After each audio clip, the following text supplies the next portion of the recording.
Hi everyone, and welcome to this week's Q&A. We should have, hopefully, Sean and Robin hopping in a few minutes. But how is everybody doing? Why don't I see my live stream in Facebook?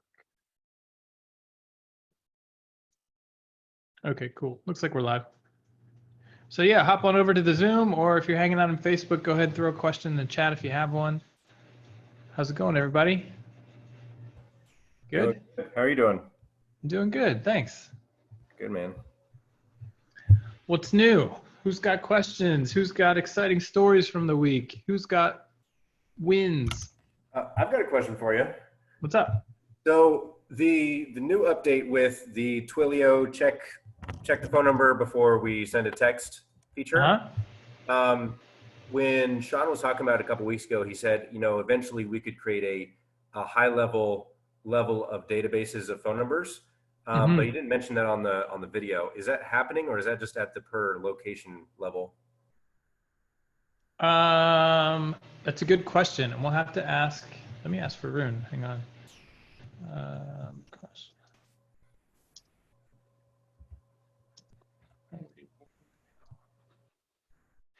Master database.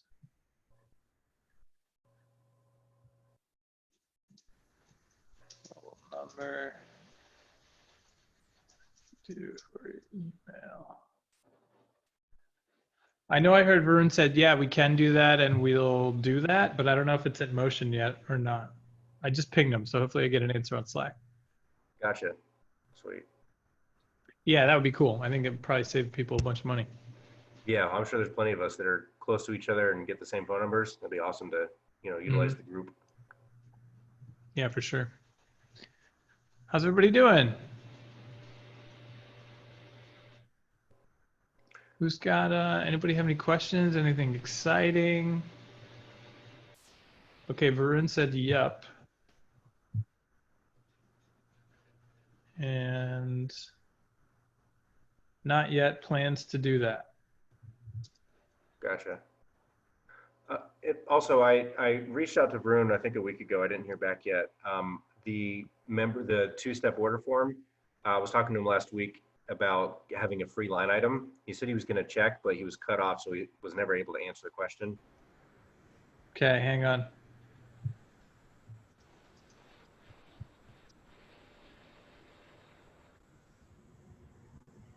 On that note, too, I'm wondering if there's ever going to be a one-step order form. People are complaining about not seeing the price till they get to the second step.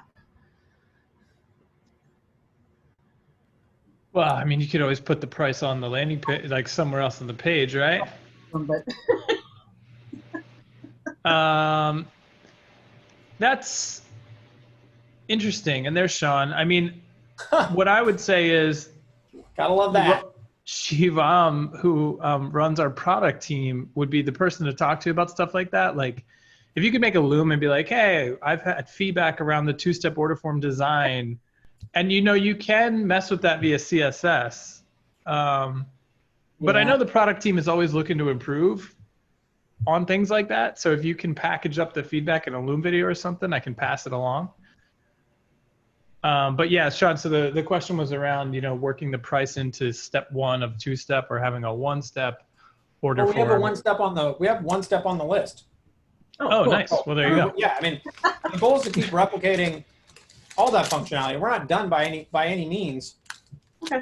Just we move a little bit in every direction every day. It just all depends on what people ask for and what. I mean, the issue is that if I ask everybody what they want, I'll get 4,000 voices coming back at me, and it's just hard to figure out. Sadly, I don't have 4,000 developers to assign to people, so it's just about trying to figure out what to do on what day. So we definitely have.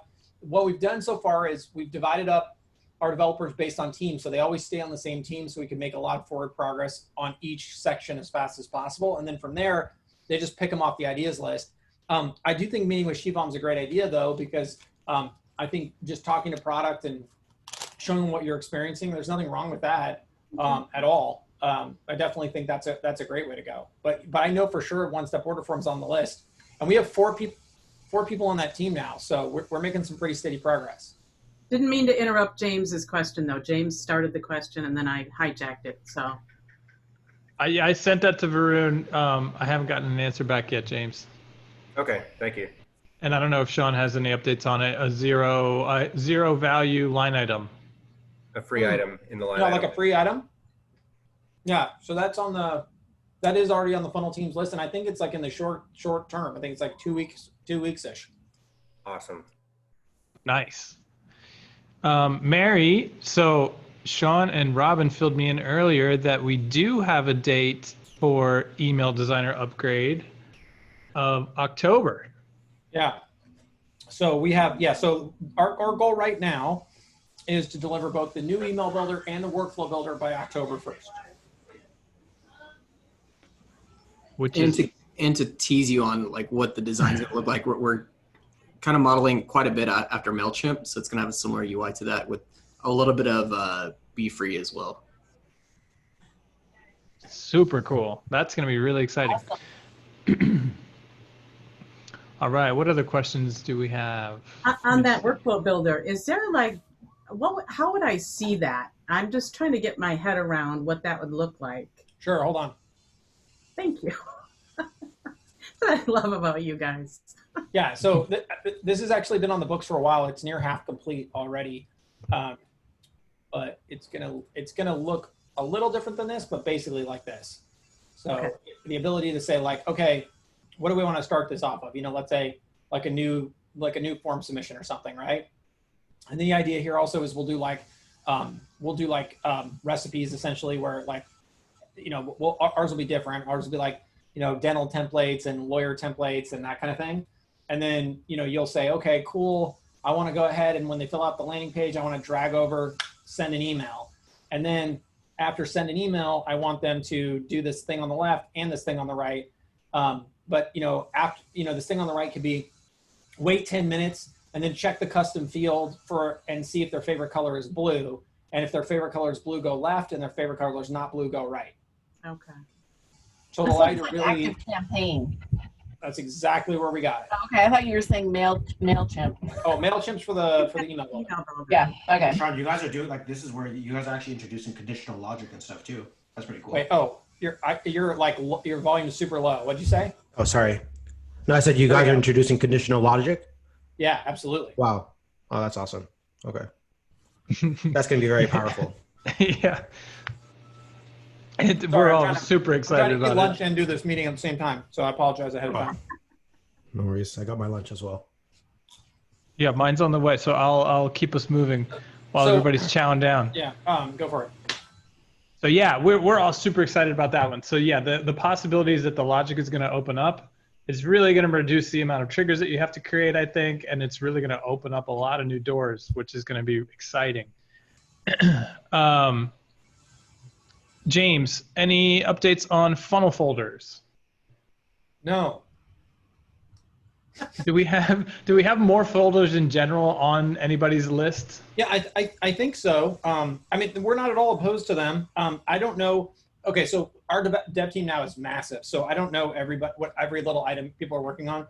That's actually why, Chase, you should chase down, no pun intended, Varun, to get him to make sure he's always on here. But to his defense, he's moving this week, so he's a little out of pocket. But I know that we had a ton of work done on folders. I wouldn't be surprised if that's on somebody's list already. So I guess the answer there is let's talk to Varun and get you a better answer. Yeah, we're growing so fast that we don't even know who people are on the dev team anymore. I try to keep track of the major items that we're working on in general. That I feel pretty confident in. Oh, I haven't launched this video yet today. In fact, this has been live since yesterday, but you can now click the stats inside the campaign and you can see all the stats. So if you click it says like 10 bounced. If you click the 10, it'll pop a list up and it'll show you all the people who bounced. I know, huh? Yeah. You heard it here first. Speaking of bouncing emails, if you guys didn't see the spotlight session yesterday with Kristen, is that her name? Yeah, Kristen Rushman. Kristen Rushman. It was fantastic. Email deliverability. She has a knack for really teaching it in layman's terms. So it was great. I learned a lot. If you haven't seen it yet, it'll get reposted today. It's in the YouTube channel. Definitely check that one out. All right, let's see. Do we have any questions over here on Facebook? Nothing yet. All right, here we go. Steph, any idea when the new calendar system will launch? Okay, so this week, I swear to all of you, I'm going to get a form out saying, if you want to sign up for the beta, fill out this form. Now, I've seen this already. We're already using it inside HighLevel. It's totally functional. No major bugs or issues that we're aware of. The big holdup was originally the beta was going to be you could only use it in new locations. We delayed it an extra week though, so that we could commingle them in the existing locations, which I think was totally worth the extra week. So I saw the interface this morning. The idea will be that once we enable it in your location, it's like a walk forward situation. So all your old stuff will still be there, but the next appointment up is going to be on the new calendar. So just be aware of that. I'll put that out, of course, in the list, but just kind of as you're thinking through this, just make sure you're ready to rock. Has everyone seen the backend interface and all that? Would anybody care to see that if they haven't already? Yes, All right. I would like to see it. Okay. So I'll tell you, I'll share where we're going here. Okay, so this is actually an example. This is live already. This is our white label, our white glove setup team. We have like 4 people on this team now. This calendar round robins to that team. So when I pick 8:30 on the 14th, I'll get whoever it is that has availability. And if there's multiple people, it'll round robin. As far as the look and feel, this is the new look and feel of the calendar. There'll be a couple of tweaks before this goes live, but basically that white glove calendar I just showed you is this one right here, and specifically that one, or excuse me. No, that's the follow-up. Sorry, this one down here. So specifically, what you can see is that this calendar has Chase, Morgan, Nika, and Tanya on it. And for that specific service, because the calendar has both round robin capabilities as well as services, you can see that Chase, Morgan, Tanya, and Nika are being round robin, but we're optimizing for availability. So we're setting Nika, Tanya, and Morgan as higher priority than Chase. So basically that just means that Chase will only get booked for a slot where Nika, Tanya, and Morgan are not available at all. Or you can optimize for equal distribution, in which case it's just pure round robin. And this is more of like a high, medium, low kind of thing. And then of course, availability sort of remains the same as it did before. Obviously there's all the same confirmation kind of stuff. We have the ability to toggle off and on Gmail invites now. So that's there. And profile, you want to show the profile tab? Oh yeah, of course. And then, so then the idea is individuals can specify not only their primary calendar that they want to book on, but we also have the ability to do conflicts checking. So if you want us to conflicts check across multiple calendars, we'll now overlay all that data as well. So this should be a very, very, very big level up, which is why it took so long to get out. But like I said, the goal is to have this sign up out by this week or by Friday, and then probably enable it on people's accounts on Monday. So are you still able to embed the calendar event into a funnel page or on the website? Oh, heck yeah. That's what this is. Okay. This is embedded in my, like if you said, hey, Sean, I want to book a call with you right now, instead of my old calendar link, you'd get this one. Okay. And then you'd say, what? The only next time is on the 18th? Yeah, I like the fact that you can customize the look and feel of each event. Yeah, that's the idea. So again, very Calendly-esque, I would like to say. So, and then of course, oh, sorry, I didn't even show this because, so there's also services, right? So you can land them here and say, oh, I want a priority support call. Great, go book a priority support call. Oh, I want a jumpstart consulting call. So now you have different types of services, just like you would for like a Calendly. It's been working awesome. The priority booking is fantastic because, you know, I want that team to take the bulk of the calls, but if we're really low on availability, then of course I'll take some calls, and it's been working beautifully.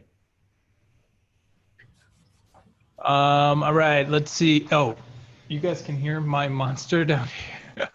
As soon as the food arrived, this guy is. Oh, I was wondering what that sound was. Is that his growl? His I thought it was constant snort. Jason's stomach. I guess my crisp isn't doing a magical enough job of blocking that background noise. I'll mute myself when I'm not talking.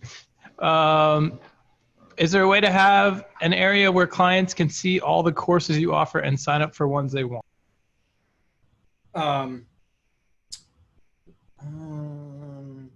So I do know we have it on the list here soon to show additional courses they're not signed up on. So it'll show like, hey, Sean, you have this course unlocked, and then it'll show the other courses as locked. And if they click them, bring you out to a sales page so you can buy those additional ones. I know we have that. I don't know about like a full menu, but that kind of seems like what a funnel builder is for anyways, right? Yeah, right now I'm just telling people to make like a landing page with all the courses they offer and then buttons that take them to the corresponding registration pages. But a lot of people don't want to do that, and they just want a place kind of like in your library, kind of like a view all courses, and then it's just like a page almost like what we see under all products that then they can just click on it and like sign up. I feel like the issue with that is, I mean, while I guess, yeah, I mean, I could see some use for that. Like if you already trust that person and you know what you're doing and there's no reason to sell them or tell them, maybe that makes a lot of good sense. So I don't see any reason not to add that. Okay, thank you. Yeah. Upon task creation trigger. Yeah, it's on the list there somewhere, James. I'm not sure where. That's more of a Varun question. Okay. And I'll promise we'll try to get him on the next call, but I give him a pass because he's moving. We're going to beef up tasks in a few ways, right? Last I heard. Oh yeah, I mean, so here's the good news for us, like, right, is we already kind of got our roadmap for the big features, and then everything else just sort of falls underneath there. So the real question isn't, is it going to get done? It's more like, well, does it get done this month or next month or the month after, right? It's more that kind of a thing. You know, some things I think we're holding off on the trigger section because, you know, I see the workflow builder as just such a fundamental change in how you can build things. And so it's kind of like, well, we could rush a bunch of tasks or a bunch of triggers through, but maybe first I think it kind of more makes sense of let's get the workflow builder live and then see, does it make sense to build it in context of the workflow builder, or does it make sense to build it more in the context of the trigger? Now in your case, it probably makes more sense to still keep it a trigger, but I still think the workflow builder will expand out what people think or don't think about how to build things.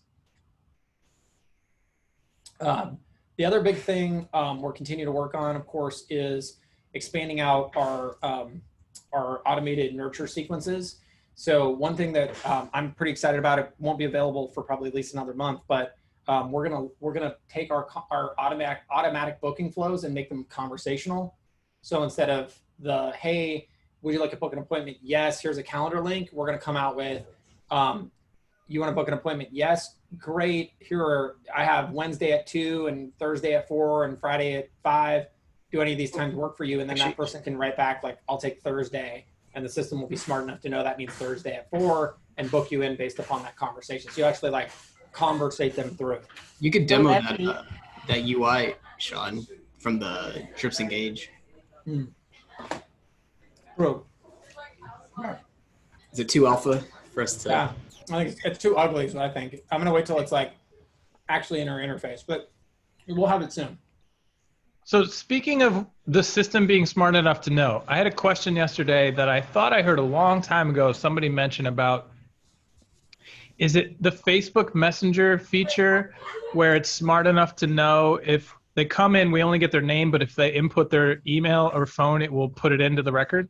Yep.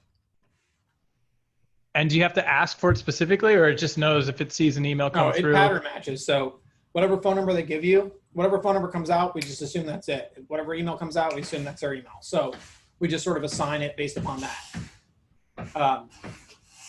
You know, but I think holistically our goal is, while we're going to continue to add a lot of these sort of, like the goal this year is to really make this sort of lead to customer conversion flow just tighter all the time, and to bring more intelligence around it, and just make it easier. I really, really, really want to focus on this nurture piece, because I feel like that's the place where we have the most to gain. And sorry about all the background noise on my side. We have the most to gain, and I think there's, I mean, that's where the most value is to most small businesses and most businesses in general. So that's really where we're focused. Sorry, what do you mean by the nurture piece? Yeah. So if we think about when I talk to people every day, the biggest problem I run into is it'll be like, okay, we capture the lead, that's cool. We put them on an initial campaign, that's awesome. But if that person then comes back and doesn't, so first of all, the booking flow needs to be just more easier for people to implement. I would say the biggest problem I have across the whole system is there's not enough customers using it. But even if that happened, I've talked to various customers, it's between 4 and 7 out of 10 leads that'll self-book, right? But what we want to do over time is take that number higher. And I think there's a lot we can do to do that. So first of all, the conversational appointment booking will be kind of step one, right? But over time, like what are the other things that we can do in terms of, is there more automation that's possible? And I don't want to out anybody or, go too deep on this yet, but I've talked to several customers who've shown me some things they've built where they're effectively, it's almost like they're building a bot where they can, where it's asking, it can answer and reply to specific questions beyond just the booking flow. And they've been able to get to, 85% self-booking rates, all automated. And for me, if I think about the original problem that we came in to solve, it was really this issue, right? Every business brings in a lead. I don't care if they're a big business or a small business. When a lead comes in, if they don't make it across the chasm, they don't become a customer. And that chasm is almost always some kind of action, and that action is almost always an appointment. Like that's just how our business works, right? And so we want to continue to find ways to enable people to cross that chasm. And someday, I could even see having way more automation, but also even a human element at some point as well. Because a lot of the agencies I talk to, they're trying to put in place VAs, and some people have it all nailed down. Some people have no clue. Some people are asking their clients to do it. But if I just realistically think about it, how many plumbers, lawyers, doctors, dentists, plastic surgeons, whatever, are going to do their own lead nurturing? I just think that's it. I think realistically speaking, that's like not going to happen. And how could we help agency owners solve for that problem? I think is the big question I want to answer this year. And I think that automation can bring in another 20 to 30% from where it is today. But I also think at some point we need to find a humanistic element to layer in at the back of that to take it all the way to 100% of what's possible. You're obviously not going to get every lead to book, but I think you get a lot closer than we are now. Okay. So those are really the questions we're trying to ask ourselves is what's a solution to that problem, and how can we be part of that solution? And it could be enabling someone else who's already doing it. It could be, trying to, connect with other services. Who knows? I don't know the right answer yet, but that's the problem. I feel like if we solve that really, really, really well, it's infinitely scalable, because what business in the world that generates leads doesn't have that problem?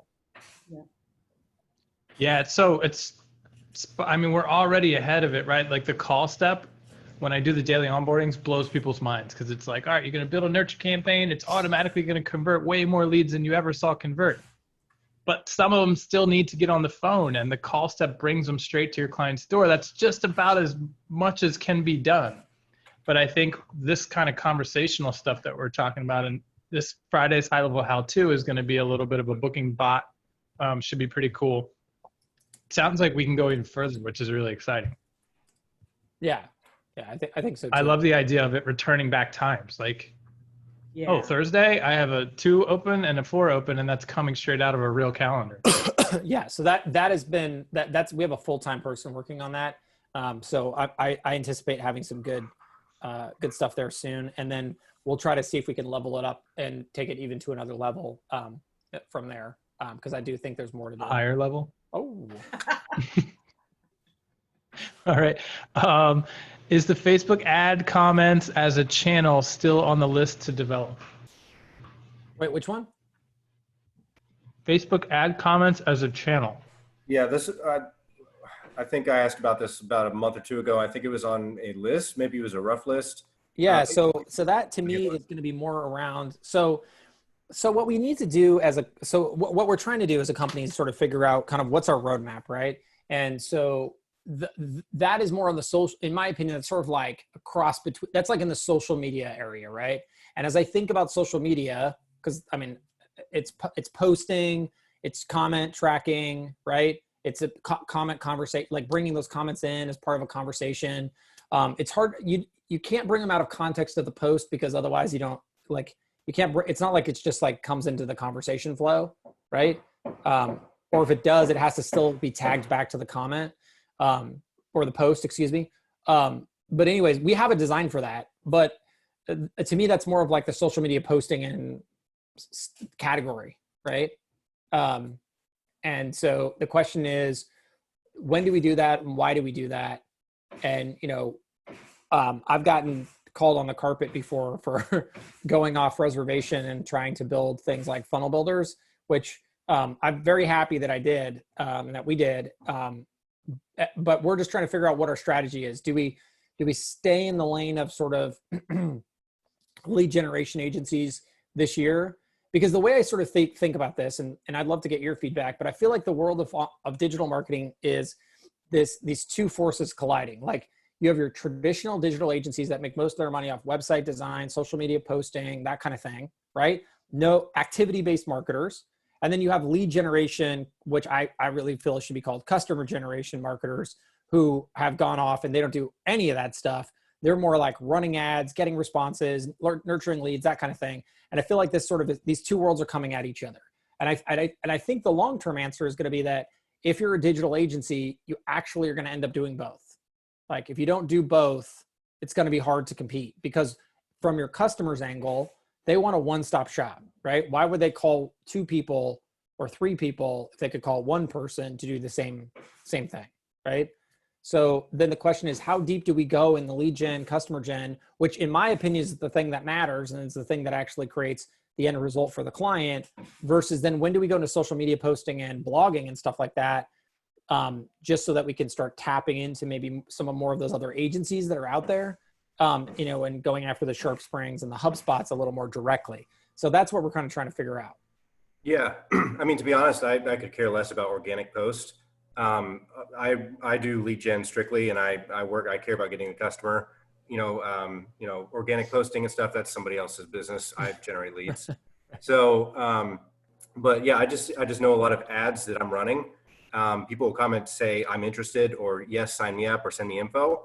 And, you know, the client, there's not a good place for you to go to. Well, and okay, so therein lies more, okay, so therein lies more the question, right? So like maybe that's a better angle to look at it, because, you know, so that's the other piece. Okay, so sorry to go back to nurturing here, but if we just think about every way that we can cut the client out of the mix, because maybe this is not how this goes at all. Maybe it's not about trying to merge these two worlds. Maybe it's the fact that this sort of, in many ways, just continues to be on its own but then becomes more of a black box for all of you. So instead of trying to bring your clients into a lot of this, maybe you try to keep them out of almost all of it. And you do the nurturing, you do the appointment booking, you do everything. It's just boom, boom, end to end. Like I don't generate leads, I generate appointments, right? And however you charge for that's irrespective. But in essence, you're trying to take over that process all the way to the point where the consumer hits the door, right? And maybe that's why in this case, then what we would say is, well, we'll do the comments as almost like an alert, right? That someone is interested. And then maybe it does become a situation where we put it in the conversation flow. Maybe there's a link that just says, hey, this came from this post, and you can link out to it if you want to reference it, but it still just shows up as a conversation piece because all you really care about is reacting to that as an indication of interest and then taking action based upon that. So, I mean, these are the things we're trying to figure out, right? Like, who's the core customer that we're serving?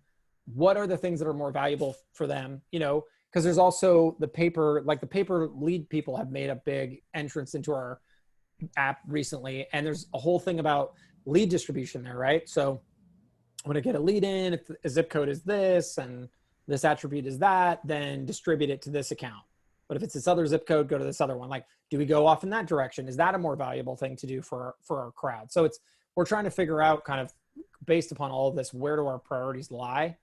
So that's kind of our mission right now.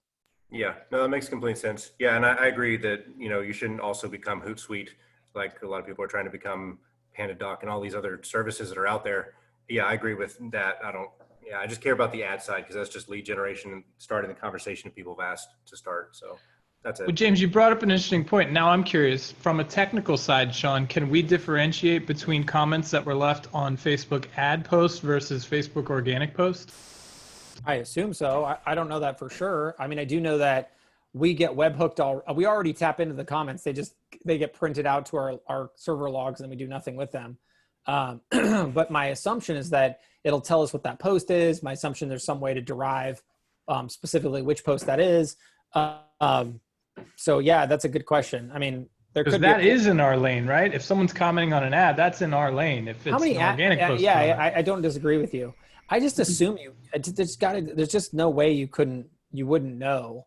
Yeah, I do know that ManyChat tried to do this years ago, and they got hit with Facebook shut them down because people were gaming it by putting fake comments and stuff like that in the messaging. So we'd have to look at what the rules are.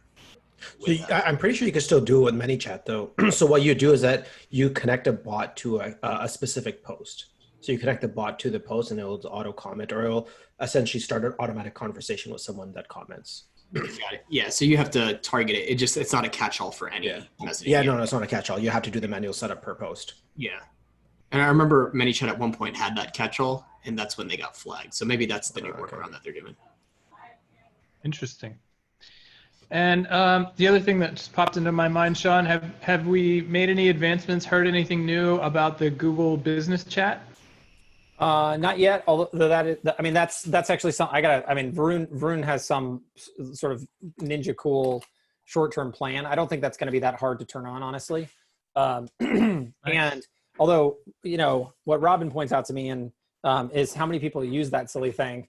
And I don't know that he's crazily off base, although I want everyone in the world to use it. So we will still put it in there because I think you don't know what you don't know.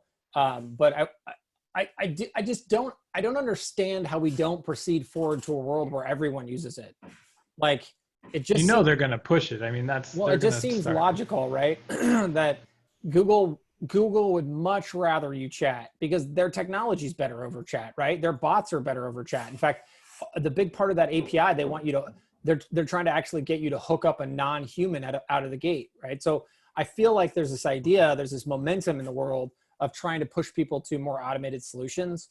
And if you're Google, I mean, there's so much more rich data there too, right? You can see what everybody's talking about. You can read all those conversations. It's way more powerful from Google's perspective as well, capturing all that data and learning more about the consumer so that they can invariably sell more stuff to them. So, ultimately I feel like it's the better direction for everyone. And for our sake, I mean, all these people have web. If we think about also the way I feel like there's momentum in the world, there's this push to like businesses to have less of a presence on their own, don't have a website, just have a Google My Business listing, right? Like that's Google's big pitch in essence. There's a website builder in there now. They have posts like social media posts now. Like they've got a lot that they're trying to push into that. And I think their idea there is at some stage in the future, and Facebook's doing the same thing, right? They have like a Shopify competitor they've launched. I don't know anything about how good it is, but in effect, they're just trying to say, look, just live in Facebook or live in Google. You don't need to live on your own. And so I do think that there's going to be a big push on the messaging front. And I mean, honestly, post-COVID and maybe even during COVID, talking to a business over chat's just easier. And if you're just trying to get more info, and strike up a conversation, why would you call them? It's annoying. Half the time they don't pick up. Yeah, I love the idea because when it rolls out in HighLevel, our agencies will be able to go and get in front of it. Because I feel like most business owners don't even know it's there, that you can turn it on. So it's like, hey, there's this new thing. We need to set it up for you. It's another service that we provide. Well, and I'll tell you, as part of that endeavor, I doubt this is possible, but I will certainly have it looked into. I'd like to see if you could turn it on automatically without the business owner giving you permission. Because in reality, what I would love to do is, if you connect it on our side, I'd love it so that you as an agency could just say, turn this on, because I think that a lot of business owners don't do things, as you might imagine, that are in their best interest. And I mean, if they did, half the agencies wouldn't be around. So I just think this is I still don't know if you do send a message, where does the business go to read it? Well, right now, what the Google tried their first play on this, well, their first play was great. They'd say, "Hey, what's your cell phone number?" Right? We'll send it to your cell phone, and they would just send it out to your cell phone, and then you could respond. But then they got greedy, and they were like, "Oh no, you need to download the Google app." So I think what they started to do is like email the owners and say, "Hey, you have a message, but you have to download our app." And I think they realized that their app was lame and nobody wanted to download it. So now I think that yeah, there you go. But now, Valerie, you don't, because they've now released the API so that everybody, that other people can, like HighLevel, can integrate and do it. And so we've been approved on the API list. So we're going down that chart right now. But that is the big question. I think there's like 65-ish thousand businesses now on the HighLevel platform. They all have Google My Business listings, more or less, right? But let's just say 40,000 of them have it. Just to, I get real close to perfect on that. At least 40,000 have it. If I could turn 40,000 businesses on overnight for messaging, let me tell you, they'd all start getting messages. They don't know it, but they would. And then if those came into the platform, we could do a lot with that. Yeah, for sure.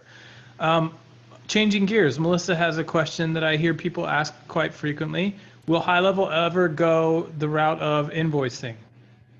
Probably. Not till next year, though. You know, again, this is always goes back to who are we serving and how do we serve them better? So I could see a big case for adding invoicing for things like Infusionsoft competition, for helping agencies build their customers, for eventually billing out things like Twilio usage or the SaaS platform usage, that kind of thing. So I'm not at all closed off to that whatsoever. We actually already built a whole invoicing platform for plumbers and HVAC people before we started HighLevel. So we have some experience on that front. But yeah, these days it's more of, okay, if we're going to roll this feature out, let's roll it out right. Let's hire a full-time team of at least 2 people, but preferably 3 to handle it. And, you know, let's put a UX designer on it. Let's put a product manager on it. Let's really go through and do a great job. And then on the other side of that, let's be really sure that was worth doing. Yeah. Question that they're asking, is it going to replace QuickBooks, FreshBooks, all that? No, absolutely not, under no circumstance okay. whatsoever, That's because what an invoicing system and an accounting system are utterly different things. Right. Not to mention, I was a QuickBooks add-on, so in my last business, and I know QuickBooks very well, and that is the last thing I'd ever want to get involved with. It is terribly complex, terribly complex. Okay, good. That's generating an invoice like, hey, you owe me $3,000. Click here to pay it. Like, that's invoicing, right? And in that case, we would integrate with QuickBooks in that situation probably, and we'd push that invoice into QuickBooks, which is what all the like Jobber and all the, you know, whatever, House Call Pro and all the other sort of management CRMs do. We would do that same trick. But no, the last thing I want is your bookkeeper calling me, telling me they can't find the trial balance for the, you know, the whatever. Oh my gosh, my wife's an accountant, so yeah. No thanks, I'm good. thank you. Nice. John, you're acting as All if right. the complexity of HighLevel is not that complex, which is probably a lot more complex than No, what- I don't know. I've met here's the problem. I've met the developers at QuickBooks. Oh, it's like it's all written in Java and it's this monolithic thing, and you know, and you know, wait until you get into things like, you know, have you seen Avalara? They do. I never understood why they existed, but they do taxes for all these companies because there's taxation nexuses and all these little things. Like there's a tax nexus for this county, for this city, for this zip code, for this water district. You got to deal with all that stuff if you're QuickBooks. I mean, it just seems like the worst work in the world to be involved in. I would just want to throw myself off a bridge. I feel bad for the software engineers. Whoa, dog, look at that. Look at that chat, everybody. I was just going to say, well, we're out of questions. Come on, who's got a question? And then wham.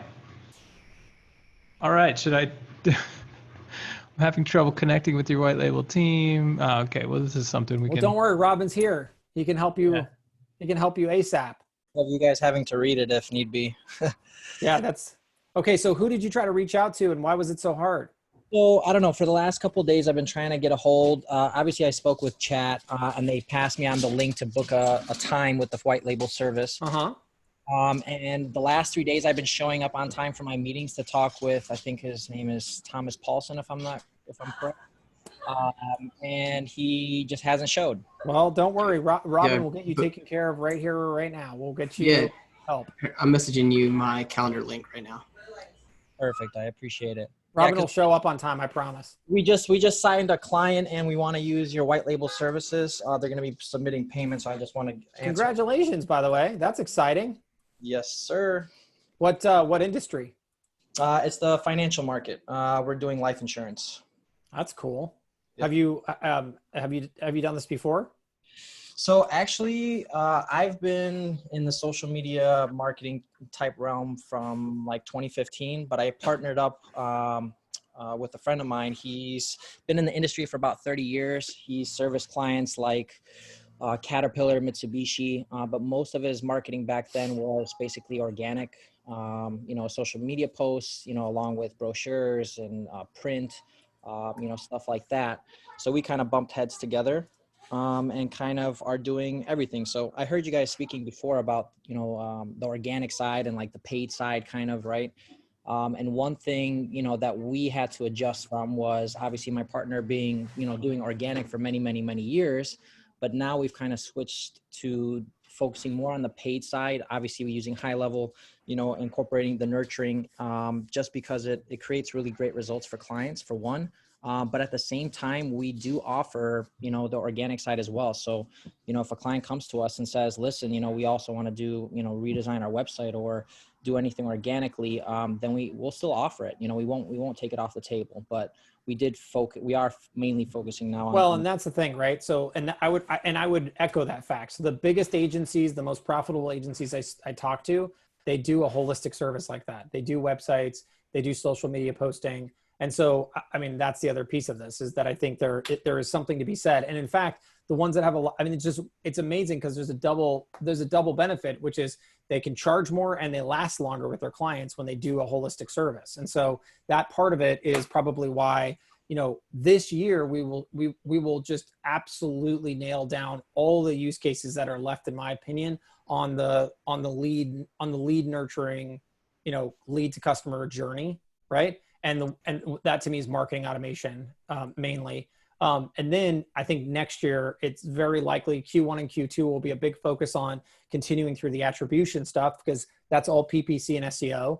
And then probably Q3 and Q4 will crush all the social media posting and blog posting stuff, because I do want to be able to go to any agency out there and say, hey, listen, we are the one-stop shop.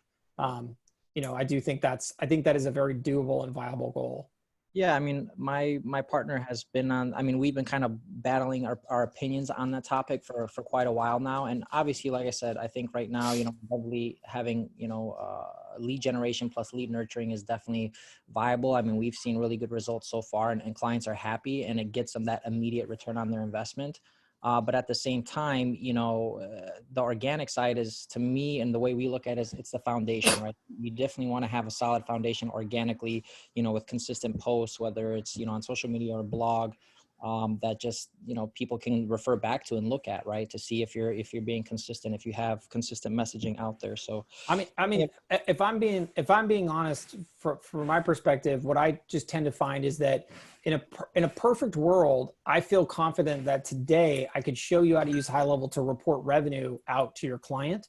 And just based upon lead generation services alone, I think that I could show you how to present a revenue picture that proves every month in and out that you provide a consistent return on investment, i.e. they would be idiots to fire you.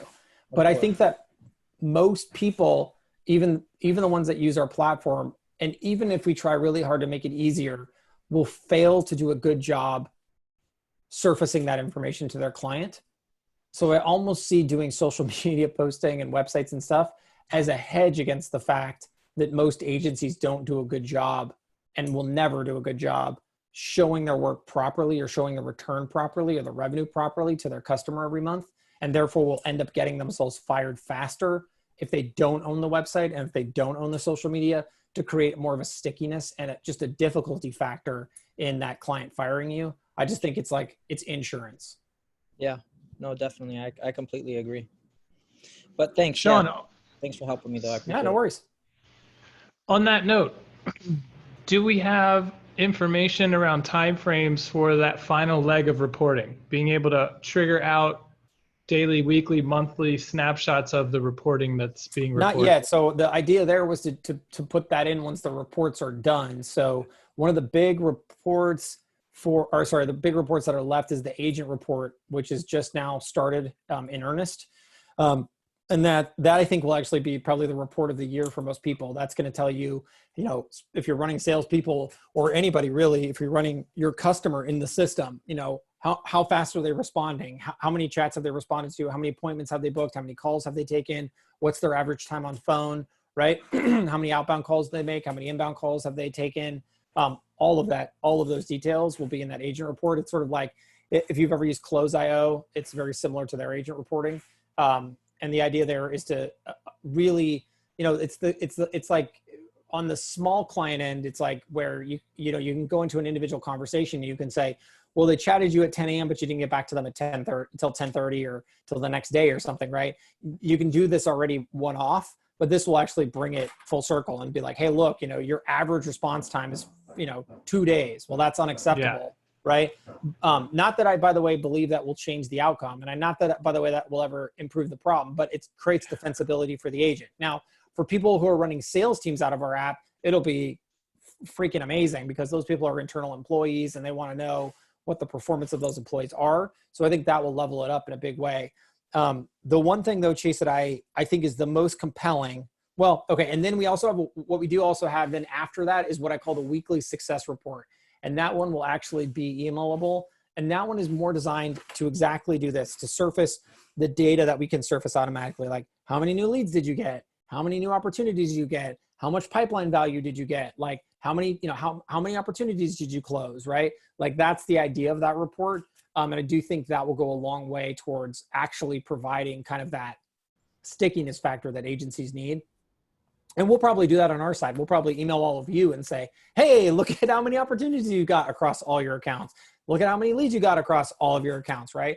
Just to remind you that we're here too. So those things are all in the offing. And that's the type of stuff, again, that will fill up this year's dev list that, again, I think really helps us round out the product in the area that we're at. Because right now, I think the most important thing is to really own end-to-end what we do and make sure that no one can say they do a better job at the lead nurturing, capture, and close process than us. So that's definitely what our focus is.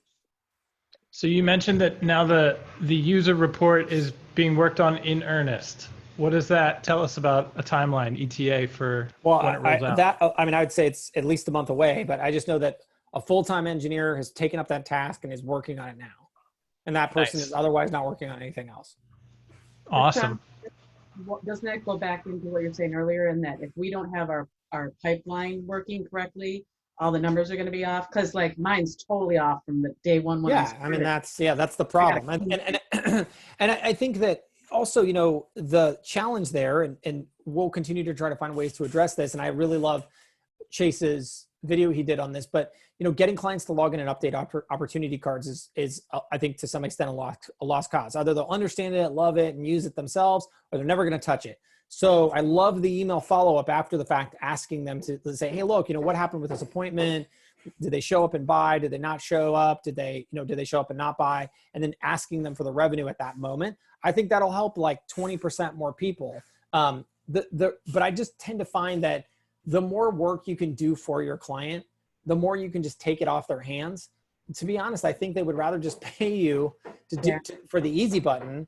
And so while we want to provide that reporting almost to some extent for the agencies, I think if I just think about it holistically long-term, in the nurture process, what would the ideal agency do?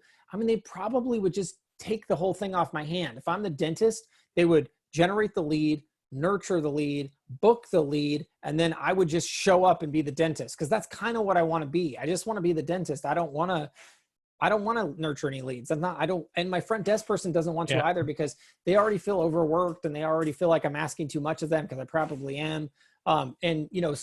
So how do we ever solve that problem with software? I think the answer is you probably don't. I think that software will help with 50% of it, right? I think 50% software can just magically put that person through the front door, and that's awesome. But I think that last 50, that's the thing I want to solve for, because if we can solve for that, even if it uses people power, at the end of the day, it should make the agency nearly irreplaceable, because as long as the agency's putting those people through the front door and we're letting that provider know that the agency's putting those people through the door, it's just got to be impossible. Like, hey, here's a list of 50 people we put through the door this week. Like, that's the goal. How do we make you just irreplaceable, unfireable, like, bulletproof? That's the goal. So piggybacking on that, a question I get a lot lately in Q&As and stuff, I see more and more people trying to do that for their clients, trying to be the appointment setters, closers, et cetera. Mm-hmm. So they're like, look, I need to add a user into a follow-up campaign. And I always send them to that video that you mentioned that we did. And I'm like, just tweak that to go to the user and not Dr. Bob or whatever. But have we internally talked about how we could make that easier? Like triggers for users, or like a push notification in the app of like, hey, you just had an appointment 5 minutes ago. Like, what was the result? Have we been talking about that internally on the dev side? Is this the idea of automating that follow-up process? Internally, yeah. So it's we are. Not yet, but we should. Yeah. I mean, we need to encapsulate the after appointment flow. I think though, our big thing was trying to get the silly calendar update out. So I think once the calendar update's out, then that conversation becomes a much more natural flow. But I don't disagree with that. And then that's also about things like having campaign templates, because then it'd be like, okay, well, we're just going to automatically give you this snapshot that has a calendar and has the after campaign follow-up template in it, and and a trigger to link them together. Ta-da! Yeah. And you just turn them on. So to me, that's, again, this is why we're not pursuing a lot of big features, because I think that there's a ton of money just sitting on the ground in front of us, and it's just about picking up a lot of little things and making them a little easier to put together. I think that's where we're going to gain a lot more value for the customer, our customer and your customer at the end of the day. I think that's like where we should be. Awesome. All right, we're coming up in the hour. We got a couple questions. Let's lightning round through them. Anas, for campaign stats, where SMS wasn't delivered. Okay, if you guys don't know, you can do SMS validation now, right? So if an SMS didn't deliver because it's a landline, are we going to have a trigger where you could do something with that? So I wasn't clear on the question. It was more so, in this case, it was just failed delivery mainly. I think it was because the balance ran low and it didn't recharge in time or something. Yeah. So let's say there's a couple of SMS that get sent out in that campaign. So the error that shows up is like not authenticated. When I checked on Twilio, it's saying that it could be a possible. That's what it is. No, that's 100% what it is. That's a very corner use case. So the likelihood there is no, but. Okay. I'm just wondering, but so in general, when it's failed, most of the time. Primarily because Twilio does a bad job telling us what the darn error message is there, right? Yeah. So you're saying that most of the time when it's a failed, it's generally going to be because it's a landline, or it's that's the vast majority of the failures we see. Okay, that's fine. But we will have a trigger for that. Oddball case. I mean, you could technically just try to loop back, but the problem is if we loop back if I did a loop back on unauthenticated, it would just create this insane hyperloop, because most people, it's not like a delay in the recharge. It's, oh, my credit card expired. Okay, well, I didn't catch that for 3 days. And then our servers would be just sitting there hammering on Twilio and them hammering us back. And it'd just be ridiculously insane. Makes sense. Thanks. But the better thing to do, though, is export the list of faileds, which we can do, and maybe re-import those and fire them off that way. Yeah. All right, awesome. Shark Bros, welcome back. Hey guys. All right, I know you have a couple, but we're running out of time. So give us the most important one. We're going to top line this. First of all, thanks to both of you guys, Sean, Chase, your whole team. Been fantastic. I want to say that since we started actually running this thing, how much more sense it all makes. And but you guys have all been fantastic all the way to all the whole support team and everybody. So we got 17 leads opted in less than a week. So we're excited about that. And a quick question for you guys. Can I do a quick screen share? Is that all right? Yeah, of course. All right. So we got, Sean, you worked with me on this the other day. Thank you again. Out of the blue, you called me and helped out. So we've got, we're running 2 triggers on this to capture anyone that says contains phrase yes.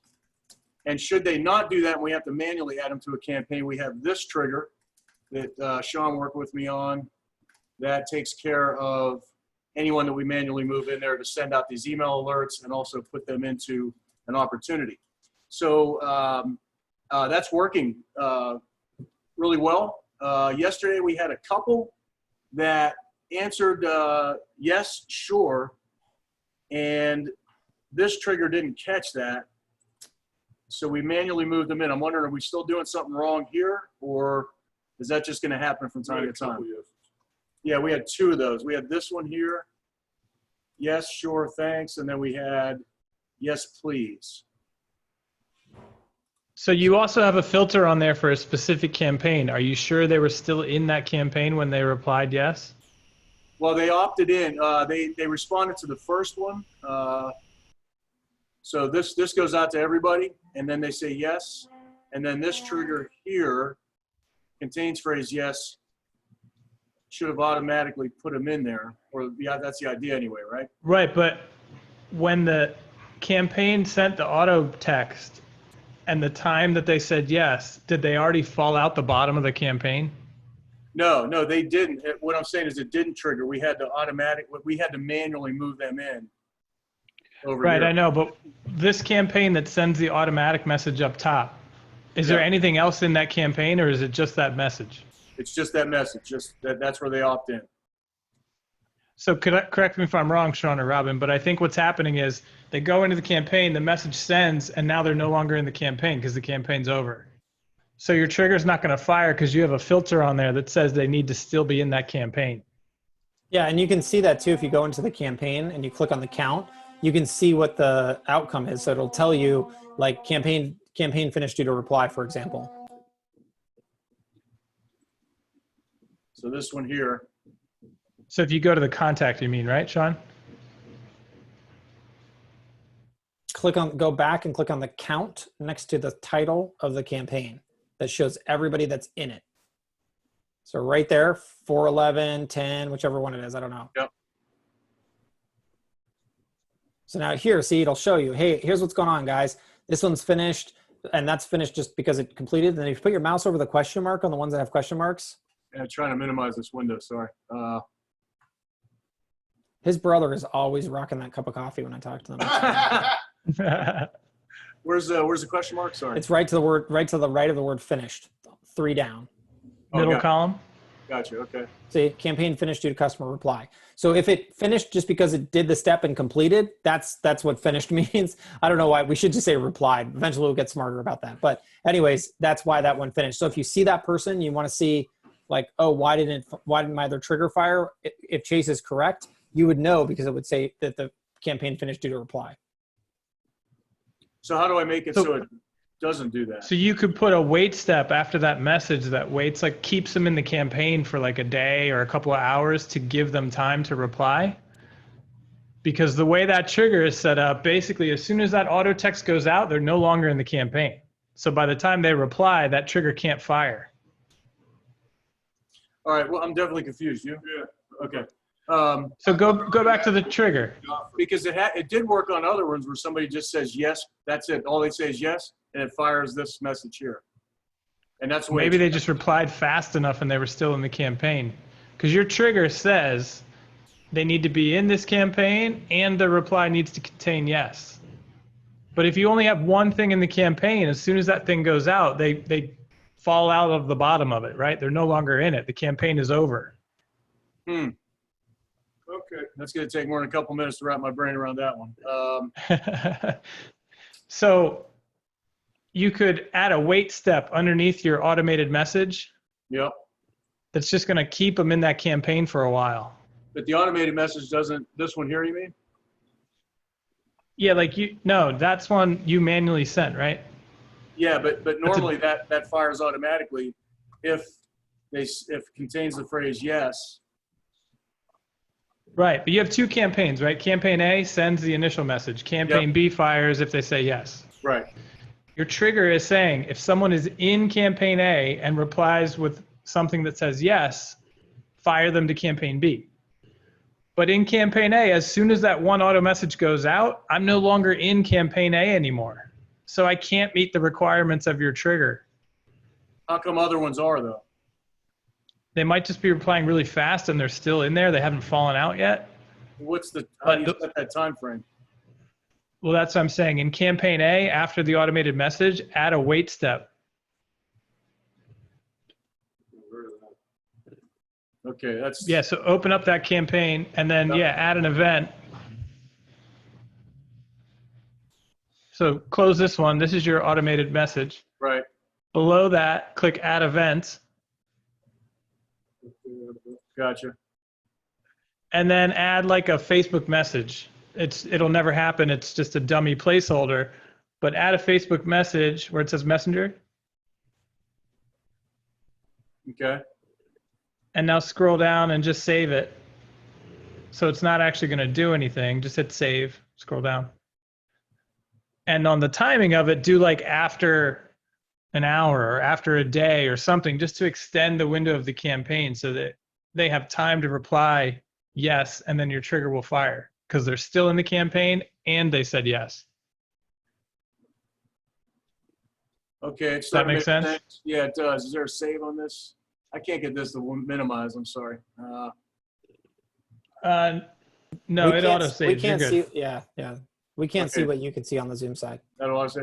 Okay, so all right. So if we look, this went out at 12:39, and she responded less than an hour later. Is that message That would have triggered and it didn't? because she had already fallen out of the campaign. Gotcha. So we'll go back and kind of look at the ones that did trigger and kind of look at those timelines and see if that's making sense. Okay. All right. Thanks, guys. Sure. And you know that we do daily Q&As, right? So you can jump back on tomorrow or Friday if you have more questions. What's the time on those? They're different every day. The link's in the weekly roundup. Yeah, email. right. Okay. All right. Thanks, guys. No worries. Sure. Brian. All right. Brian's question. Go ahead. So Brian, are you still here? Yes, I am. All right, cool. So the only reason we added team member assigned Twilio numbers was because people couldn't most people couldn't realize that we just make it automatic. So in general, you shouldn't need numbers assigned. So if a lead is assigned, if a salesperson is assigned to a lead, if that lead calls in, we know they're assigned, and therefore we will automatically route the call to the appropriate person. The only use case where you truly, absolutely do need a number assigned is if you're handing that number out on a business card or something and you always want it to forward to them. Gotcha. Thank you. Thank you very much. Yes, sir. And James, I don't know if you followed up with him already. Facebook Pixel server tracking update. James, come on. What do you got? Stop share. No, it's just a question on if it's still on the list or if it's even a possibility down the road. Oh, sorry. Yeah. So, ad blockers and. Oh, no. That is on our list. We were on our way to do it, and then the CCPA stuff jumped in, so we had to handle that first. Okay. Cool. Thank you. Yeah, no worries. All right, cool. Looks like that's it for today. Thanks for hanging out, everybody. Bye, everybody. Catch you next week if we don't see you on one of the daily Q&As in between now and then.